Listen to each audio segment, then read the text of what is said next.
I feel very privileged to be here this morning, and I will say the art of video, um, that title is important because, as we know, no one becomes an artist overnight.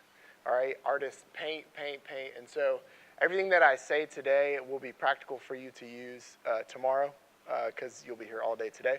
But I do want to say just a special thanks to Lisa and Brian Perry and the entire Perry Production crew for hosting an incredible conference for us to learn. I feel like my brain already hurts from Lisa. Like, that was a ton of valuable content for us. It's like drinking from a fire hose. So quick introduction. Let's see. All right, so I am, first of all, I am from Concord, North Carolina, born and raised. I am a husband, a father, and a filmmaker. That is my beautiful wife up top. Our daughter and with our two puppies. I will say I knew there was going to be a lot of females here, so I thought that would be something that they could connect with. Cute baby, cute dogs. Guys, we are outnumbered. Next year we gotta up the males in here. And then I'm a filmmaker. Like Lisa was saying, I have had the privilege to film in Israel and Africa and other countries. But what I really love doing is everything locally in Cabarrus County. Every time I fly back home, landing in North Carolina is just like, feels like home. There's so many amazing nonprofits that I've gotten to work with, small businesses, large corporations, and my heart's here in North Carolina. And anyways, all right, let's see. All right, our goals for this topic that I'll be talking about with video is going to be to understand the power of video for your business or nonprofit, to discover your value, to discover your story as well, to learn what tools you need and how you can start today. My goal is for everything that I talk about is practical for you to go home and start using these tools, start using these softwares and gear that we'll talk about, and to be inspired to create. All right. Like I said, an artist doesn't become an artist overnight. You have to try again. When it comes to filming and creating content, creating videos, I'm speaking to myself. It's a constant learning, trial and error journey. There's never like an end point with videos that you're like, okay, I made it. I'm the master at telling stories. I got it all put together. That's not me. That's not creating content at all. The top 3 things that you need to create a video, along with many other things. Does everyone in here have a cell phone, first of all? Everyone has a phone that records video. Okay, so at the very basic, if you have a phone that records video, you can do most all the things that I'm going to talk to you about. And everything that Lisa was sharing today when it comes to Facebook, Instagram, doing stories, doing live, all that stuff you can use with your iPhone. So don't sell yourself out and say, I don't have all the nice camera gear, I don't have all the high-end stuff. That's okay. You have your iPhone, you can do it. All right, so the top 3 things that you're going to need is light, which is all around us, okay? That doesn't mean you have to have all the light gear. You need light, we need sound and audio. I hope you guys can hear me. And then we need a story. All right, the sound and audio, we'll dive into that, but first we're going to talk about light. And just some practical tips for you guys when it comes to light, what looks good, what looks bad, what you can do, and what's practical to start with. All right, so first, the do's and do nots for lighting. These are kind of some cheesy photos, but some do's and do nots. I guess the photo's the next slide. Start with natural light, okay? It is very, very important for you guys to start with natural light. You do not have to invest in a ton of gear that's going to overwhelm you, okay? You need to learn the basics of what's going to look good, what's going to look bad with natural light first. All right, learn to control light before you invest in lighting gear. That's exactly what I was just saying. You're going to want to learn how to control a normal environment if you're inside or outdoors, like what to work with if you need to find some shade behind a building, under a tree, if you're outside and that's what you're limited to, or if you're inside, you need to be able to control light inside as well. Turn around, move around, find shade. I have some photos about this, but if you're doing like a selfie video on your iPhone, you're going live, stuff like that, sometimes you just need to turn around, okay? So if you're facing this direction, you're like, man, I don't know if that looks good, just turn around, practical tip. It may not make sense right now, but maybe next week when you're trying this, you're like, oh, he said turn around. Okay. And then you're like, oh, wow, okay, actually looks better. So move around and find shade. Again, trial and error. Trial and error. It is very, I know I'm a video guy, but it's intimidating getting like on film. I'm so happy that I get to be like behind the camera and I get to edit it all. Like I'm not the one in front of the camera all the time. So I'm definitely in that category that's like being really challenged, that Lisa's like, you got to try it. I'm like, yes, I know, but it's hard. Every scene will be different. And that kind of comes in later with storytelling, and we'll talk a little bit more about that. All right. I won't spend too much time on this, but what looks good, these are different frame grabs from just different recent projects that I've been working on. Yeah, so the top left, this is actually with Habitat for Humanity, Camarines County. I'm not going to go into depth about all this, but the color, it's a warm, it's inviting tones that match their story. All right, this construction company at the top right, it's very cool temperature. When we start talking about lighting gear, and I think with some of these ring lights, you can control the temperature, and we'll get more into that. But you want to make sure it matches the story. So if you've ever watched a movie and it's a very snowy day, it's not warm, right? It's very cool, and it makes you feel that color that's coming across. And then if you're in a field and it's sunshine and it's orange and warm, it's like, wow, I feel invited here. It's like a cabin. I feel cozy. And I'm going to move on from this because I don't want to spend too much time there. All right, so what looks good and what looks bad, these are stock footages. I didn't take these. But if you notice the female on the left, she's standing below a tree. And the left photo, she's got light splotches all over her, okay? I'm about to talk more about some products that can help you work around this because I believe what they did here is they used a diffuser and they took those shadows out, okay? It's very basic stuff, but guys, if you get caught with that light like that, you're going to look back at it and be like, man, I should have took the time to fix this before I shot it, okay? Direct light versus open shade. Again, this young boy's in the direct light. He's got that harsh light on his face. All right, all he could have done is, say, move around a building or find some shade. And as you can see, you have more detail on his face. You can actually see the subject. And so you're not distracted by what's looking bad. So those are just some practical tips for you guys as you're starting out, even with your iPhone. All right, lighting gear. For beginners, and this is for everyone. This is for everyone. If you're on an iPhone, if you're on a DSLR, which we'll talk more about that, nicer camera rigs, a 5-in-1 reflector costs you about $20. All right. I will say all the products that I'll talk about and recommendations are at the end of my slide that you can go back to. You have access to that. So don't feel like you have to write everything down for, you'll hear some foreign kind of Chinese products. So you don't have to memorize this stuff. So the diffuser is really, really good, really basic, really beginner. But guys, if you're outside, you need to learn how to use your diffuser, because the shade scenario, if you're under shade, or if Lisa's traveling in San Diego trying to do a live video and she just can't find the right spot, well, this diffuser, I should have brought one, but it's like this big. Okay, you take it out, it unwraps, and you've seen photographers hold this up, right? That's basically what it is. And it's a 5-in-1, so you have 5 different options for utilizing that. Here's some top portable lighting gear. I'm not going to go into depth about this, but these are just top 3 for you. If you're out filming, you need portable light. All right, it's affordable, and it's definitely beginner lighting for you to just get comfortable with what lighting, what looks good, what looks bad. All right, I'm glad we got a ring light because this is a good visual for you guys.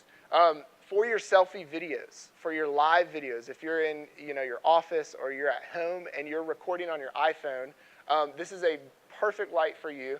All right, the Geekoto ring light. It's about $89. I think Lisa was mentioning this. I think I have a laser on here. So a warm and cool light option. Again, if you're going to invest in lighting gear, just know a little bit about what you're doing with it before you start throwing light. Because you could turn this on and it would be orange and yellow like this. And you're like, oh my gosh, it looks like I have a bad spray tan or something. It's like, it just doesn't, it doesn't look good, okay? So know what you're getting yourself into before you, yes. Yes. It can be, yes. The big thing there is you just don't want it to look too artificial. The good thing about this ring light is you can adjust the brightness. So whatever you do find, if it's one on your phone or some of those portable ones in that recent slide, you want to make sure you can adjust that brightness. That is like bottom line. You need to be able to control light. Okay, if it's controlling you, it's probably not going to look good, okay? And that is the art of lighting. We could spend a week talking about lighting. There's people who, that's what they do for a full-time job career, right? You've seen the credits after a movie, and it rolls through for like a day, and you're like, wow, it took all those people. I mean, that's what they do. So it is a beast to tackle, but don't get overwhelmed. So you can set your iPhone on this one specifically. So really practical for you to set up. I believe it does come with the tripod, so it's kind of like a good visual there of what that might look like. So good. So that will determine on how you want to frame your video. With the iPhone, if you want to zoom in, you can, but you're going to lose some quality. So I would recommend getting it decently close. Like Lisa mentioned in the Brian Floyd. So Brian, I mean, they're really far away from the frame. It's like, so video is how can I say this? Video is like the closest thing to personal interaction. A picture, is worth 1,000 words and all that stuff, but like video carries so much more value because it actually feels like we're talking and connecting with someone, and that's what we want to do is connect, right? We want people to connect with our story, connect with what we're promoting, whether it's a brand, a service, whatever it is, but we'll talk more about that in just a little bit. Quick lighting tip. I do apologize if you don't have an iPhone. It may work on, say, an Android or Samsung or something like that. But a quick tip, go ahead and grab your cell phone, your iPhone, and open it up to the video, your camera roll, and go to video. So if you're on your iPhone, it should look like this, all right? You can point it wherever. You don't have to point it at me, but if you tap the screen, you'll have a yellow box if you have a more up-to-date cell phone, right? If you see the sun beside that yellow box, if you would, press it and drag it down and drag it up. Drag it down, drag it up. Is this working for you? Nod your head if yes. Someone has their flash on. Are you taking my picture, sir? So this is a quick tip for you, practically speaking. If you are outside, everyone's so interested. All right. Take it in. Just wow. Just wow. Oh, man, it's great. That's great. The ladies are loving it. They're like, wow, I can change the tones. Okay. So, yeah. So this is a quick tip for you if you're taking videos or even photos. I use this sometimes. These are just like little things in your Apple device or Samsung. I don't know what you have, but this is a practical tip. If you're filming outside or taking a photo outside, it's really bright, you can control the light on your iPhone, okay? It's controlling how much light is coming through the mirror, coming through the lens, all right, and creating that video or that picture. So that was a good quick tip for you guys. I'm glad you enjoyed that. All right, this is just an advanced option for you guys for lighting gear. I don't think anyone here would want to go this route, but I wanted to throw it there if there's some more advanced users in the house. Quasar Science has incredible lights. This is what we use for all of our productions, films, and when we're working with businesses and even just nonprofits for interviews and such. I'm not going to talk too much about that, but you'll have it in the at the end for links. Baby steps, all right? I wish Lisa would have said something about baby steps because I'm back there just like my brain's hurting. Yeah, Advil. I need like 2. So build as you learn and understand, okay? Build as you learn and understand. You don't want to go buy expensive piece of gear that's way too advanced for you. You need to start with your iPhone, okay? And then when you get comfortable with your iPhone and you're like, man, I can do this. I'm getting used to this. Then maybe invest in a smaller, upgrade piece of gear, okay? Don't get overwhelmed. Preaching to myself. All right. And that's my daughter because she's learning to stand, right? You have to learn to crawl before you learn how to stand, before you learn how to walk, before you learn how to run. So don't run to expensive camera gear today, okay? Sound plus audio. We're going to talk about how to record high quality audio, what gear I use or what gear you might want to use. And where do I get good music from for my videos? This is big. So, first off, the iPhone, the iPad users in the house, this is a very, very, very awesome mic. There's incredible videos of comparisons if you want to, have proof. It's $79. It's the Rode VideoMic Me L. Okay, make sure it's the L version. There is, I do have links at the end of the slides for this, so you can go back to that and find it. If you're shooting, this is it, the bottom left here. It plugs straight into your iPhone, okay? And it records incredible audio. If you are doing selfie videos, and I would recommend this 100-fold. I mean, this is like your bread and butter. Good audio means everything, especially when you're trying to communicate to people. If they're like, I can't really hear you, then it's like, well, you should have bought this. For the more advanced users, if you're using a DSLR, all right, there's one of the Perry Pros running around with a video camera. You can hold it up. She's got the Rode mic on that camera. Yeah, thank you. So these range from $59 upwards to $300. These are, beginner, entry level, up to more experienced if you're going to be working on a DSLR. I don't think most people are going to be working on DSLRs, but I do want to provide some sort of value for you that you can go back on. But I certainly don't want this stuff to just go over your head. Did you have a question?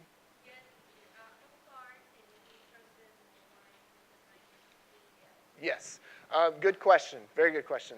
I would say you'd want to use it within 10 feet. If I was talking to this gentleman here, this would be an appropriate distance, which is good for, say, setting up like an interview. If you're using that ring light and you threw one of these on there, that's a really good practical combination that I would say to record good audio, to have good lighting, and it's all with your iPhone, so it's very affordable.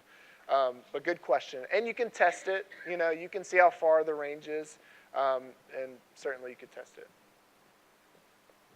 Okay. Again, if you're editing on a professional software with multiple tracks, this is a great option for you.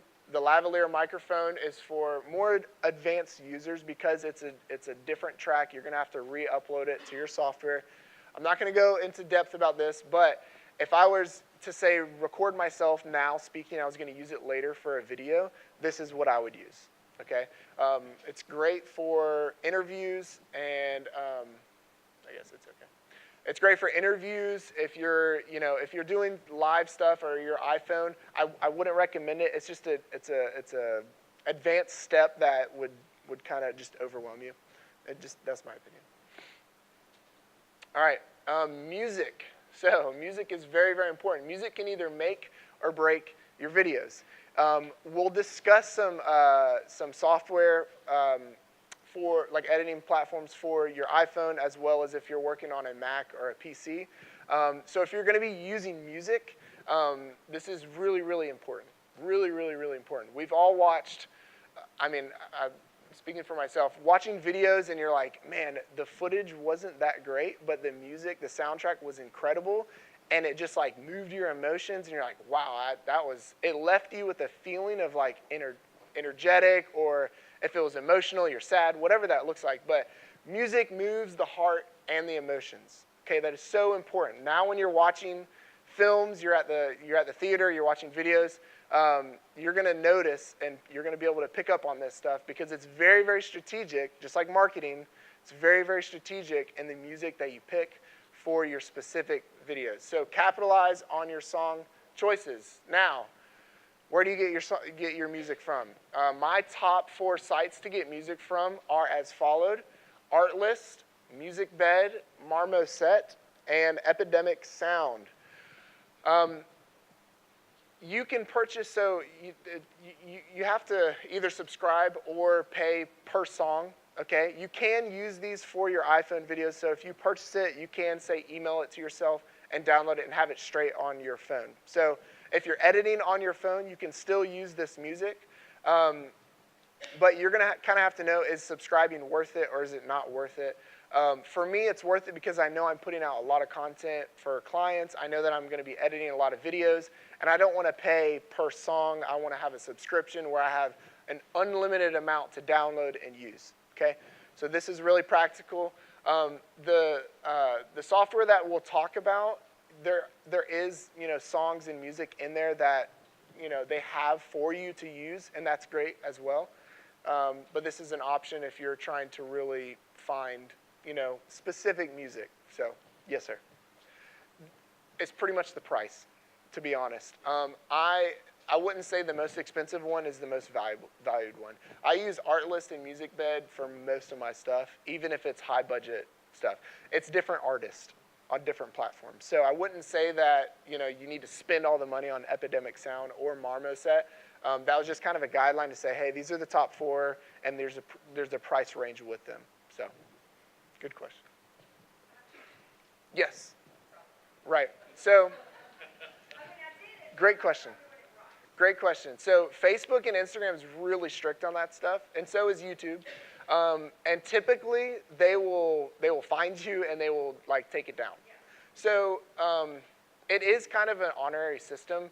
You could use it and get away with it. Well, I said on the Elton John song, I said you can purchase. Yes. And upload. So you said you purchased the song? I did. You did, okay. Every scenario would be different, I would say. If I'm making money off the video, right, then you're safe. But if I'm making money from this person's music, and I just downloaded it off iTunes for $2, then he's not getting the real credit that he deserves. I'll just throw out some numbers. The Artlist subscription is around I want to say $20 to $30 a month.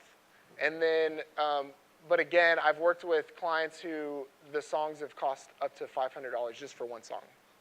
So that's in their budget, that's what they're doing, but that's kind of the value. And with that, when you have a subscription or you're purchasing those songs from the site, it's yours to use, okay? So you're safe. Good question, though. All right, this is the bread and butter. So the most powerful tool you already have is your story. I just turned it off. Okay, your story. You could have all the nice camera gear. You could have the nice lighting stuff. You could have it all. You could have the best setup and whatnot. But if there's no story, there's no value, okay? People connect with a story. We've all found ourselves watching some viral video on Facebook, and you're sitting there and you're in tears because, whoever's talking about someone, it's emotional, or you see the kid coming or the dad comes home from being deployed, right? And they're all hugging, and it's just something to connect with. It's all on their iPhone. It's low quality. They're so far away. They're in an airport, but there's a story there, right? And you can connect with that. So the most valuable thing that you have as a nonprofit, as a small business, is going to be your stories, period. Okay? So before you worry and think about all the things that you need to get, all the gear, all the right stuff, making sure you have it right, it's going to be your story that you need to have right first. Okay?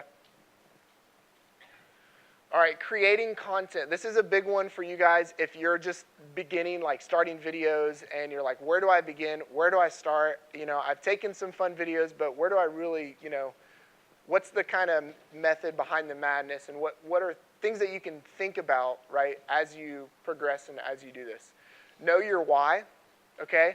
If you're creating a content for yourself or your small business or nonprofit, know why you're making that video, all right?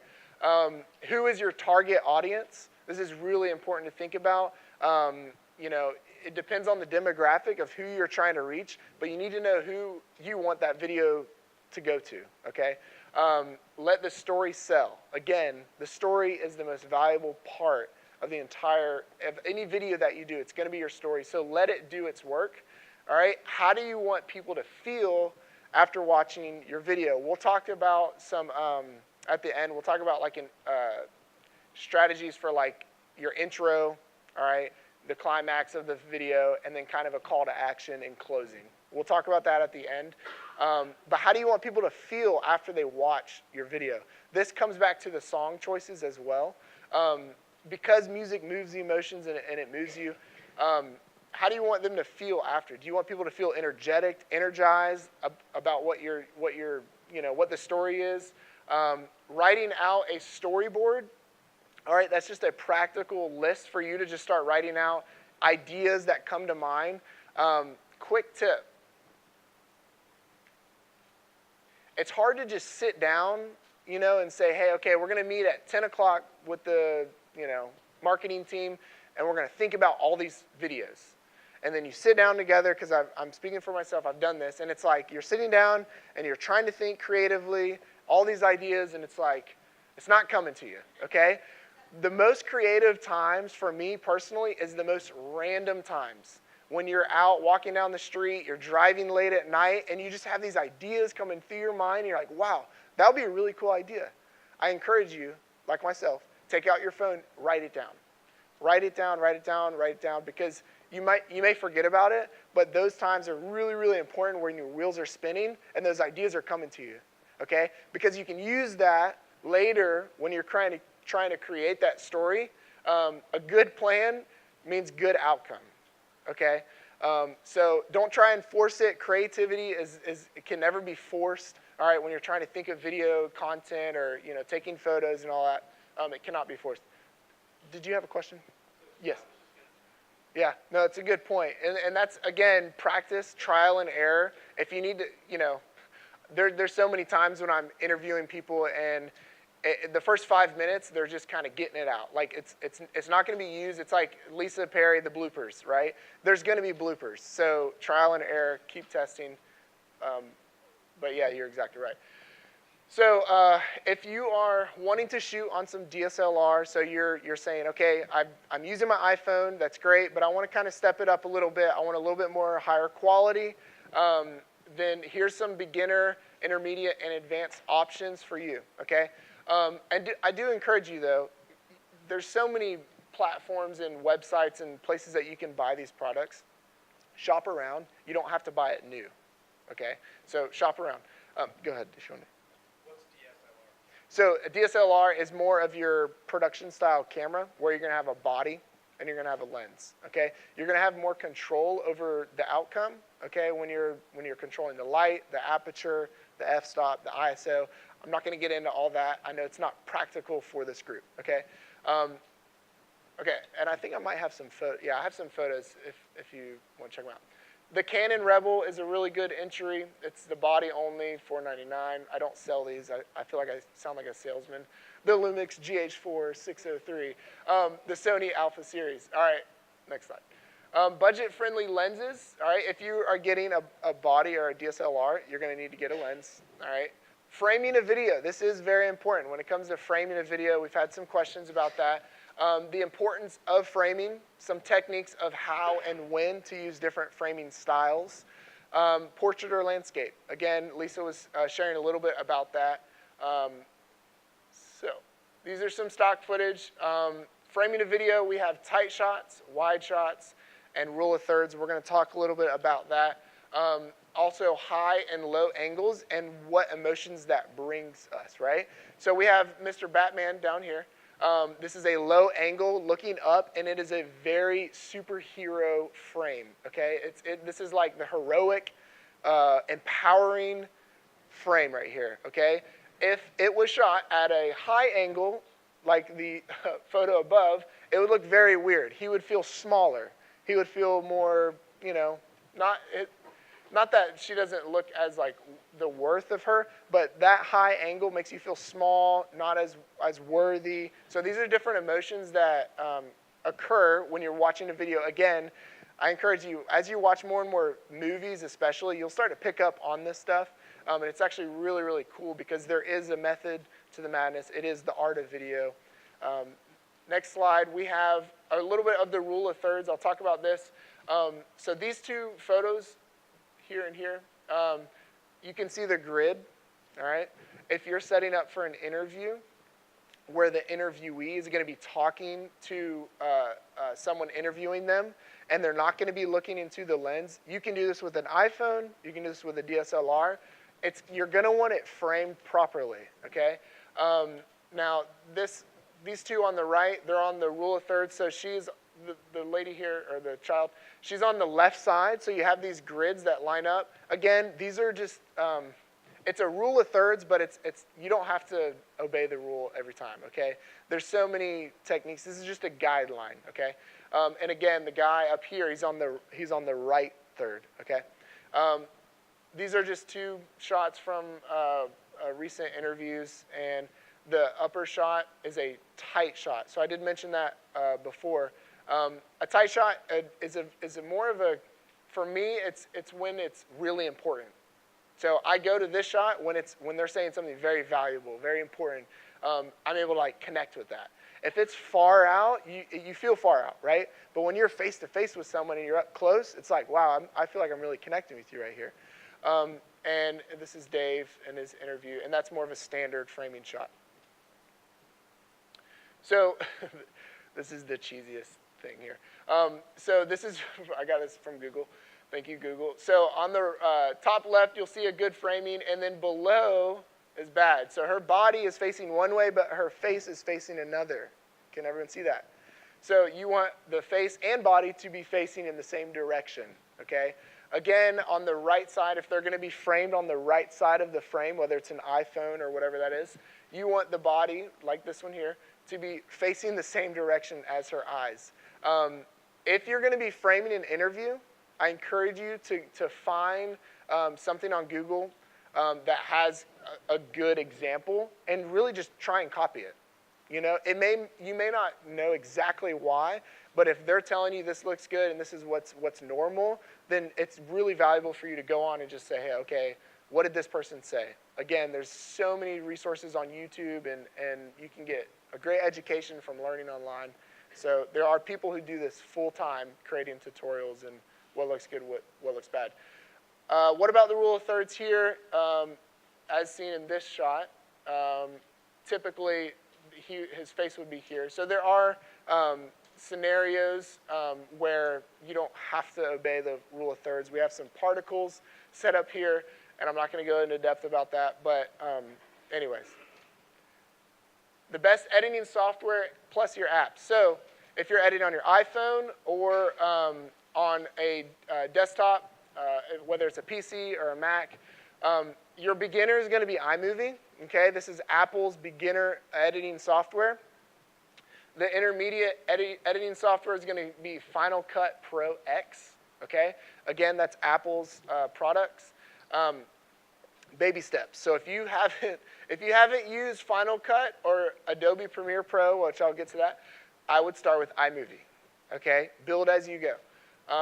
The more advanced option is Adobe Premiere Pro CC. Has anyone used iMovie or any of these softwares? Okay, perfect. So you guys understand a little bit about the ebb and flow of importing, uploading onto your timeline or sequence. 10 minutes? Oh my gosh. Okay. Yes, Apple Store, or if you want to save a trip, go to YouTube. I'm just saying, go to YouTube. There's incredible tutorials out there. Just seriously, go to YouTube. So top 3 editing apps. All right, iMovie, again, it's pretty basic. And then KineMaster, and then LumaFusion. These two here, whoops, not that one. These two here are going to be more advanced. You're going to have multiple tracks, and I'll talk about that just real quick. You can add titles. You have multiple tracks, overlay, and B-roll footage. You can add your music. You have filters, and you have customized aspect ratios for specific platforms that you're uploading to. So if it's YouTube, Facebook, Instagram, you can customize the frame, right? And there's a good picture. So 16 by 9 is going to be your landscape here, your vertical shot here, 9 by 16, and then this is kind of your 1 by 1. Instagram used to only have square. You remember that? I'm glad they fixed that. You can. Yeah, you can use either of these. These are just aspect ratios, but I would encourage you, if you're doing like editing and it's Facebook Live or something like that, 9 by 16 would be your best option, because that's going to fill the entire screen of the video, okay, or of your iPhone. So your 1 by 1 here, you're only going to see a little square, so you have so much more resolution to kind of use on your screen. The multiple tracks, all right, this arrow is pointing at the main A-roll interview here, and then this track here comes up to the B-roll shot that I took that I'm overlaying on top of it. So if you only have one track and you're not able to put footage on top, then you're not able to use B-roll footage, and we're going to talk about that in just a second. So the KineMaster and LumaFusion, those, you have multiple tracks. So you can import your music, and you can have multiple tracks of your interview, what he's talking about, and then also the songs if you want to implement that. All right, what in the world does B-roll mean? Let B-roll help you tell the story. When to use B-roll footage and how to capture B-roll footage. Connect your audience. So B-roll footage is simple. All right, if I'm setting up an interview and they're talking about how amazing, well, I'll give you an example. Tomorrow I'm filming with the Boys and Girls Club in Concord, and if they're talking about how amazing the building is and the landscape and whatever, then I can go out and get a shot of the building and the landscape and put that over the interview, so it gives the audience, the viewer, something to connect with. It gives them a visual along with the audio. So they're hearing what the person's saying, but they're also seeing what the person is saying. And that is B-roll. They're able to connect with that visual. Okay, some quick suggestions for you guys.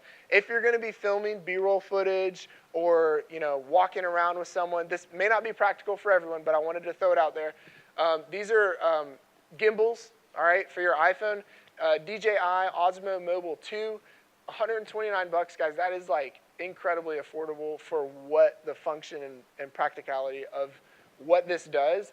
The FreeVision, I want to just give you two. The Vilta Mobile, they're virtually the same. I'd recommend the DJI over the FreeVision, but again, if you're going around and you need steady footage, you need to get the camera out of your hand because you're like this, okay?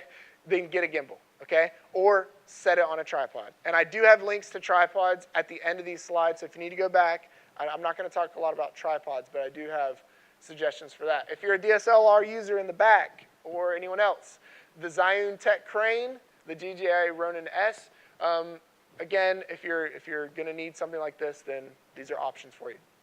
Okay, I'm almost done. So, intro, how can I grab my audience attention? All right, I think Lisa mentioned this when, that first 2 seconds, even when you go to bounce rates on websites and stuff like that, you have like 1 to 2 seconds to hook that person, okay? If they're not interested in that first 2 seconds, then they're going to keep scrolling. They're not going to like it, okay? It needs to look pretty. It needs to look nice. It needs to somehow grip them, okay? And so those are things to think about when you're creating that content, all right? Keep it short. So if you're creating a video, keep it 1 to 2 minutes. I know Lisa mentioned like 3 to 5 minutes. Don't create like a 15-minute deal that not a lot of people are going to watch it nowadays, to be honest. So people's minds, the more that technology is advancing, we need the attention. So it's hard. We do it with movies because they're amazing, but 15 minutes on an iPhone is tough. All right? Climb to the climax, okay? Build the story, okay? And close. The closing is very important. The call to action is super, super important when you're wrapping up your video. So those are really important things to think about. You know, where do you want the audience to go after the video? How do you want them to feel? What is the call to action? Okay. Create, learn, repeat. Create, learn, repeat. This is my last slide here. All right. You need to go out and you need to create. You're going to learn some way or the other. All right. And then you need to repeat that. Okay. Trial and error, trial and error. Continue to try again. Okay. Don't be fearful. I know it's tough to get in front of a camera, do selfie videos. I'm not that guy. And I'm listening to Lisa, and I'm like, man, I feel like I should now be doing all these things. So, so you can do them. Create, learn, repeat. And I think that's it. Thank you guys for your time, and cheers. Thank you.